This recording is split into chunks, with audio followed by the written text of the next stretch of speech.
we're now going to have a go at creating a butterfly. So to start with, I'm going to use the select tool, and you'll notice I've actually put a basic butterfly picture up here in the library, and this is where we're going to be working in the library this session. So you'll see here, if you just have a little look at the way that this butterfly is created, you've got the basic body that goes into a bit of a tail area, the abdomen, so the head, the abdomen and the tail, and then we've obviously got a couple of feelers that are off the top there. And then if you look at the wings, I'm going to actually break it down into two sections to create the wing. And we're going to do this so that we're looking at it sideways on, as if the wings are shut together at the top. So first of all, go to the library, and then over in this right hand side you'll see that we've already got the caterpillar that we've created earlier, and we've also got the leaf. As soon as you create a symbol, it puts them into this area of animation, in animate. So if we right click and we say new symbol, what we're going to create is we're going to create this time a movie clip again, and we're going to call this butterfly. Please make sure you don't put spaces in any of these names, and we're going to click on OK. And this is going to give us a blank space for us to work in, and the little crosshair in the middle says where the middle of the actual window is. So if we're going to create it, make sure it's centered across that symbol there. So what we're going to do is we're going to go and use the paintbrush, and I'm going to go and select a colour, and I'm going to select a darkish brown, and this time I'm going to actually start with the head, and I'm going to just make a little dot over here. Perhaps have a look at the properties as well to just see how big it is.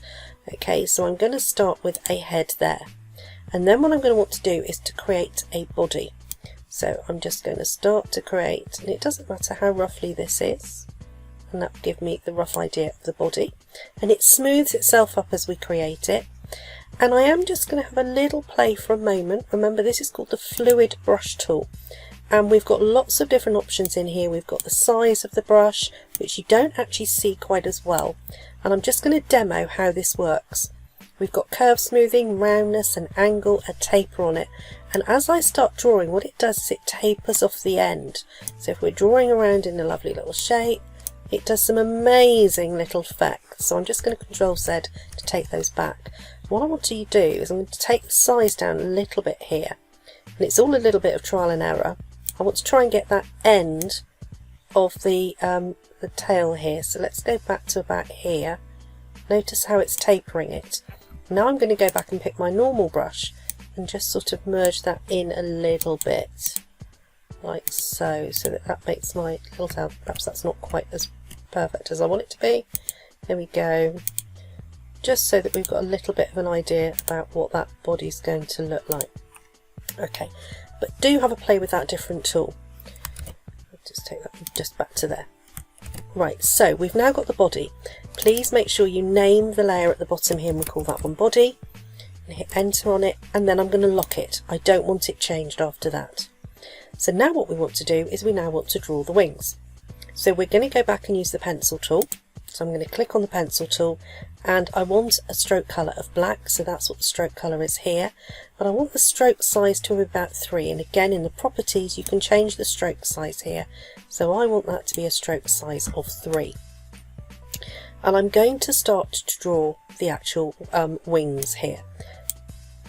And obviously I've just tried to click on the actual layer that we've already got, and I need to make a new layer, so make sure, see, it reminds you, it makes sure you know what you're doing. So I'm going to call this wing 1, because spookily enough a butterfly will have 2 wings. And what I want to do is I'm going to start from the center crosshair, because this is where it's going to be the center of my actual butterfly, and I'm going to start to draw around down to the bottom and bring this back up around to give me the bottom of my butterfly, and then I'm going to take this back out again and do a top wing to the butterfly. And you'll notice it gets a bit raggy until I've actually finished drawing. Now we are going to want to use the fill bucket, the paint bucket, and I'm going to have a play around with colour this time. Yes, I could just go in and pick a really pretty colour and go and say yes, okay, I'm going to just fill that in. And remember, if it doesn't fill the gap in, to change this to say close large gaps. So I could do this, I could just fill in both parts of my butterfly and that would look great. What I want to do is I actually want to go up and work with the colour palette up here. and this time I'm going to pick a linear gradient. And what I want to do is that will allow me now to play around with the colours. So here for instance I've got a linear gradient, and I can double click in a particular area and change it, so I can make this go into a slightly blue, and I can add extra points in if I want, so I can make that go to a different colour blue.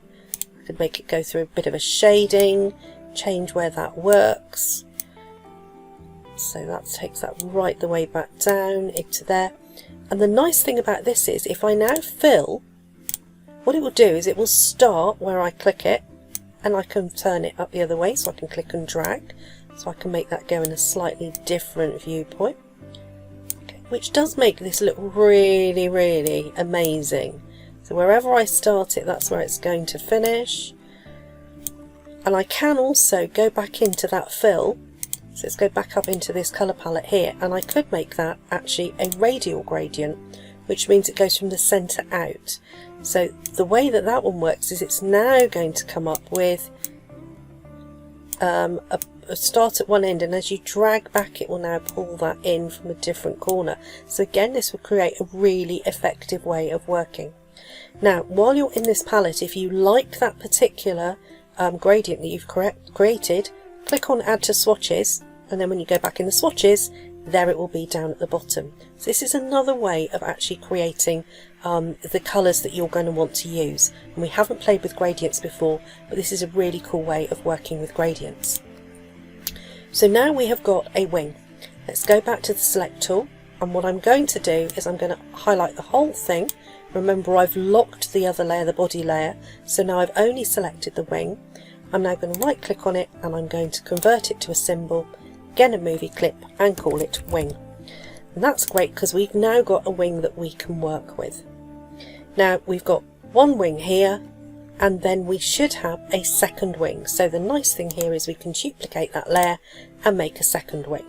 So we're going to call that wing 2.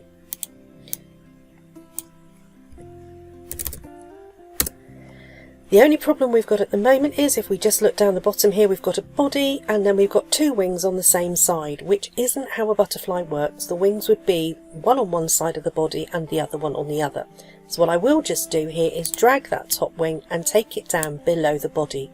And now what we've got is we have got a butterfly with 2 wings. All we now need to do is in the next video actually start to animate them.